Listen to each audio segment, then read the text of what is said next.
This is Get Real with Bob and Stacy, the show that helps you learn about the mortgage and real estate markets. Get the inside scoop from their expert list of guests and have some fun along the way. Now, here's Bob Gallagher and Stacy Alcorn. Welcome back. You're listening to Get Real with Bob and Stacy. You're joining us for our Leaders and Legends segment. On with us this morning is NFL player turned entrepreneur, Chris Gronkowski. Welcome to the show, Chris. Hey, thanks for having me.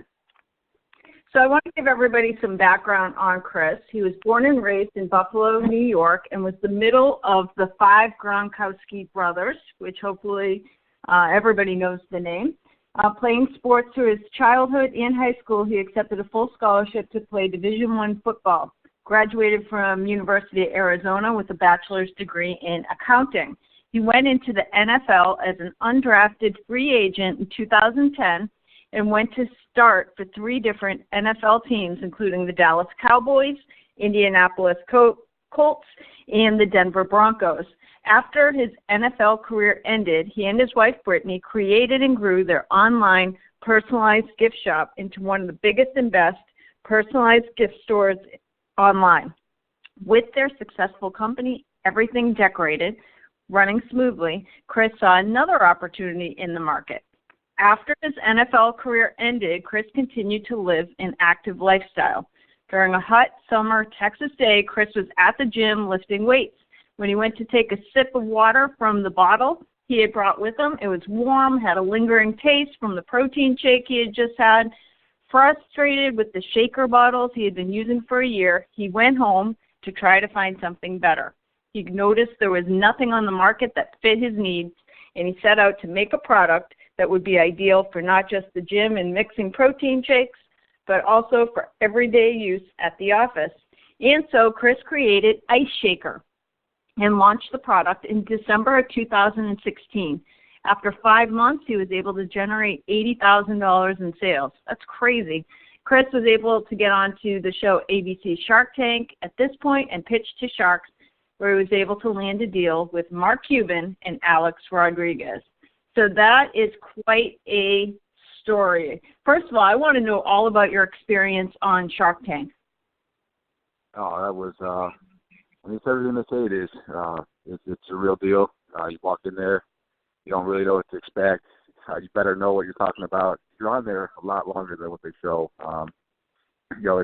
They grill you. They want to know everything possible about your business because they're putting their money up. So it's the real deal.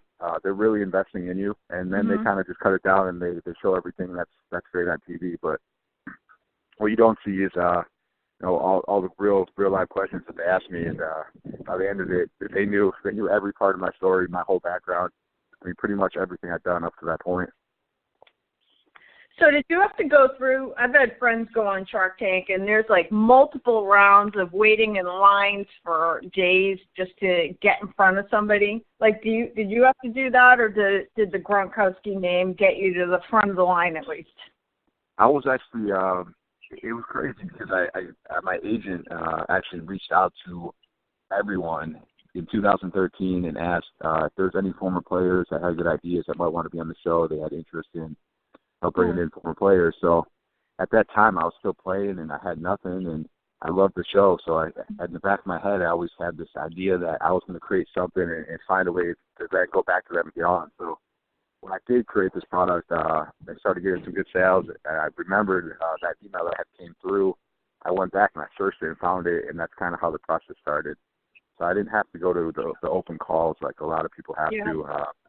I was able to just, from that point, send in a video submission, and still had to go through a lot, and still a crazy process to get there, but I definitely was able to jump a few of the early open call stages. Gotcha. So you are, that day that you were at the gym and you had your warm protein shake, like you decide that you're going to go home and figure out a way. Like you basically invented the product. Like what was that process like? Yeah, it was crazy because every time I think I'm sure this happens to everyone, you think you have a great idea, you go online, you search it on Amazon or Google, and, that product's there. You just never heard of it, or the company that's putting it out there just didn't do a really good job of marketing it. So when I went on, it was kind of like the simplest idea that and nobody was doing, and I was shocked by it. But from there, I was already sourcing a lot of product with our other company that we had. So we were using the same contacts. We were bringing a lot of tubs. We do a lot of wedding gifts and tumblers and stuff like that for weddings. So we were able to use our same sources and have them kind of draw up draft and make a bunch of prototypes. And it took us about 20 prototypes before we had something in our hands that we liked and wanted to move forward with. Mm-hmm. So it seems like once you're on Shark Tank, that alone gives you a massive amount of momentum, but it also seems like the downside to that is you get this massive amount of momentum, but it could drop off quickly. So what has it been like on the days after Shark Tank? Yeah, that's exactly what it was. Huge momentum. And what's awesome about it is that a lot of people actually record it now. So instead of it being a one-day event, it actually turned more into a week to more of a monthly event. So we saw a huge impact from it. We still get people today saying, hey, I saw it for the first time. But from there, and when that momentum ends, that's kind of when you really have to start figuring out who your customer base is, how to target them, how to get people to continue to come back and buy. And that's kind of been the process that I've been learning for the last year, really. And that's what you got to get good at. So one of the things with many entrepreneurs is like just the fact that you saw something that was broken and you said, I'm going to go see if I can fix it. Like you're an entrepreneur at heart, which sometimes it's good because you're creating something brand new in the market, but it's also bad because sometimes that switch never goes off. So since inventing this, do you constantly see other things that you could improve? Yeah. It's definitely a way that you look at things, and yeah, I do all the time. I see. I was just looking at something the other day. Actually, I'm like, there's got to be a better way to do this, but there's only so much you could do. I mean, you see other companies, and you say, I could do that a lot better than them, but you got to focus on one thing and do a good job of it. So it's not like I'm just out there looking for the newer, better thing. I'm really trying to find newer and better products for the one I already have. So we're branching off into different size cups. We already have done things to make our product better. We've already had the second version of it from the original airing, which was in October. We then came back and we added features that customers wanted to see. And it's got feedback from them that saying they wanted measurement markings and just to hold the bottle easier. We added a twist and agitator that helps blend the protein, but also works as a food infuser as well. So really just listening to customer feedback, we've been able to just continuously make our product better as well. Okay, so I know you just mentioned a few of the things, but can you give like a 20-second rundown of what exactly the ice shaker is? Like, it seems like a mixer. I don't know. Explain exactly what it does. So really, it's a double-wall, vacuum insulated, kitchen-grade stainless steel bottle. So it's going to hold ice. If you fill it to the top with ice, it will hold ice for over 30 hours in a 75-degree room. The bottle is vacuum insulated, so it doesn't sweat. So you're not going to have any heat or cold transfer to the outside of the bottle. So you're not going to get those condensation rings all over your furniture or the gym floor. The kitchen-grade stainless steel doesn't absorb odor like a plastic shaker bottle does. So even if you leave your protein in there for a couple of days, which you always end up doing on accident, you're going to be able to get that smell out just with hot water. And so our bottles also has measurement markings in it, so it's easy to measure out for supplements and stuff like that, or just to see how much water you're drinking. We have the easy open top, so you don't have to twist it on and off. So it's very easy to just open with one hand when you're driving or at the gym. And then it's a tapered bottle design, so it will fit in all standard size cup holders, but it's also super easy to fill and super easy to clean. You're going to be able to fit your hand in there. You're going to easily be able to put powders in it without spilling, easily fill it with ice. So it's really just the ultimate bottle for everyday use. A lot of people look at it as just for the gym, but we're really putting it out there to show everyone that this is for everything. Bring it to the office with you. Bring it to the pool, even floats in the pool. The beach, it's not going to have sand stick to it. It's not going to be condensation on the bottle. So really, I bring it everywhere, and it just helps me live a healthier lifestyle, drink more water. And a lot of people even use it for mixing cocktails. Or they throw some lemons in it, put the agitator back on, and you have fruit-infused water all day. So just a great overall cup for pretty much anyone. Well, now you're talking cocktail. For drinks. So. Yeah, I thought it was a cocktail shaker. Hey, a lot of people take the top off. They use it as like a wide mouth beer cup, and it'll keep your beer nice and cold. Very versatile. Take it to the gym for protein and have a drink after your workout. Absolutely. Drink first to get yourself to the gym. Yeah, you can do that too. So, what is the price range of the ice shaker, and where do people find it? So we sell online, iceshaker.com, $30 for our 26-ounce bottle. We have a smaller 16-ounce bottle for $25, and then we have a skinny steel tumbler with a straw, more geared towards like smoothies or coffee, and that is $20. We'll have more products coming out as well. We're going to go into some larger sizes and also probably come out with a stemless wine glass as well. So pretty cool, kind of branching out into everything. And also, let's see, where else? We're also on Amazon. We are in some mostly local, a lot of the nutrition stores in the Dallas area, but we are not national at this time. And then we have a few more minutes. I want to know, like, what advice do you have for other entrepreneurs about the journey of starting something brand new? Oh, my number one advice is you got to be passionate about whatever you're trying to do, because there's going to be ups and downs. There's going to be some of the happiest days of your life and some of the worst.